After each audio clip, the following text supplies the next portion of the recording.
আসসালামু আলাইকুম।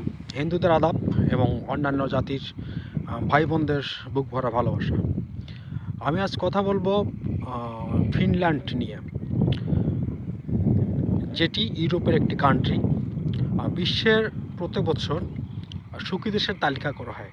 এই তালিকার মধ্যে গত 6 বছর যাবৎ ফিনল্যান্ড 1 নম্বর হয়ে আসতেছে। ফিনল্যান্ড ইউরোপের একটি কান্ট্রি। ফিনল্যান্ডে 55 লাখ লোকের বসবাস এবং বছরে 365 দিনের মধ্যে 200 দিন তারা সূর্যের আলো দেখে না। তারপরেও তারা কিভাবে সুখী দেশ হলো, এই ব্যাপারে আমি কিছু কথা বলবো। ফিনল্যান্ড সুখী দেশ হওয়ার পেছনে স্তম্ভ হচ্ছে 5টি। 1 নম্বর শিক্ষা, 2 নম্বর সামাজিকতা, 3 নম্বর বিনয়ী, 4 নম্বর হচ্ছে সন্তুষ্টি এবং 5 নম্বর হচ্ছে আর্থিক নিরাপত্তা। ফিনল্যান্ডে নিয়ম আছে 7 থেকে 16 বছর বয়স পর্যন্ত প্রাথমিক স্কুলে প্রত্যেকটা বাচ্চাকেই যেতে হবে। কোনো প্রকার হোম ওয়ার্কিং নেই, কোনো প্রকার পরীক্ষা নেই। দেন 16 থেকে 19 বছর বয়স পর্যন্ত হাই স্কুল পড়তে হবে, সেখানেও কোনো হোম ওয়ার্কিং নেই, কোনো পরীক্ষা নেই। দেন 19 বছরের পর প্রত্যেককেই বিশ্ববিদ্যালয়ে পড়ার সুযোগ দিতে হয়, কোনো প্রকার পরীক্ষা ছাড়া। দেন লেখাপড়া শেষ করার পরে তারা তাদের যোগ্যতা অনুযায়ী সরকার তাদের চাকরি দিয়ে থাকে। দ্বিতীয় স্তম্ভ হচ্ছে সামাজিকতা। তারা বিশ্বাস করে যদি কোনো মানুষ বিপদে পড়ে, তাহলে তারা বিশ্বাস করে যে তাদের পরিবারের মানুষের বাহিরেও অন্য মানুষ তাদেরকে সহযোগিতা করবে। এই দিক থেকে তারা নিশ্চিত থাকে। দেন বিনয়ী।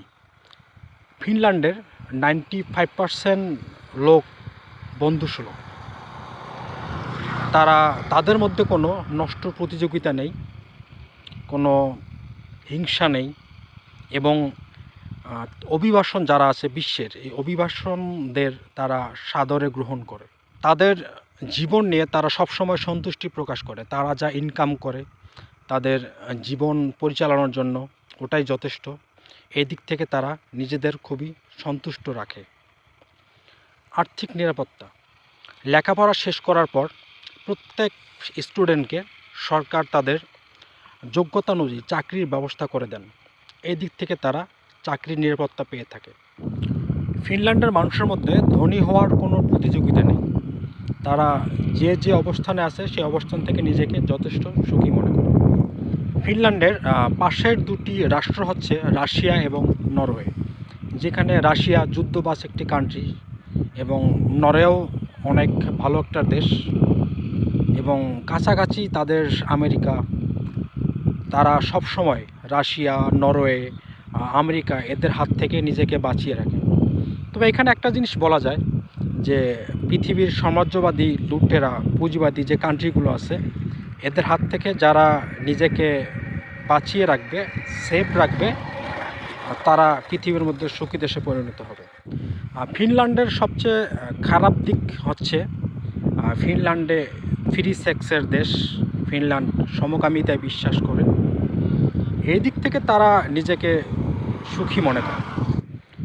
ফিনল্যান্ডের যে প্রধানমন্ত্রী সানা মেরিন, 34 বছর বয়স, বিশ্বের মধ্যে সর্বকনিষ্ঠ মহিলা প্রধানমন্ত্রী।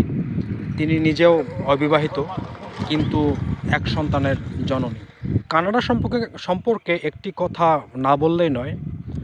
কানাডার মধ্যে আপনারা দেখতে পাবেন যে কোনো প্রকার বিলবোর্ড নেই। বিলবোর্ডে কোনো মন্ত্রী, এমপি, তাদের প্রেসিডেন্ট, প্রধানমন্ত্রী কোনো ছবি নেই। কারণ কানাডার সরকার বিশ্বাস করে যে মানুষ বিলবোর্ড, মূর্তি, ভাস্কর্য নয়, মানুষ বেঁচে থাকে তাদের কর্মে। এটাই কানাডার সরকার বিশ্বাস করে, কানাডার মানুষ বিশ্বাস করে, যার কারণে কানাডার মধ্যে কোনো প্রকার মূর্তি, ভাস্কর্য, বিলবোর্ড এগুলো আপনারা দেখতে পাবেন না। তো গাইস, আজ এ পর্যন্তই। ফিনল্যান্ড সম্পর্কে কিছু তথ্য দেওয়ার চেষ্টা করলাম। আবার সামনে খুব তাড়াতাড়ি আসবো অন্য কোনো রাষ্ট্রের কোনো বিবরণ নিয়ে। ধন্যবাদ। আসসালামু আলাইকুম।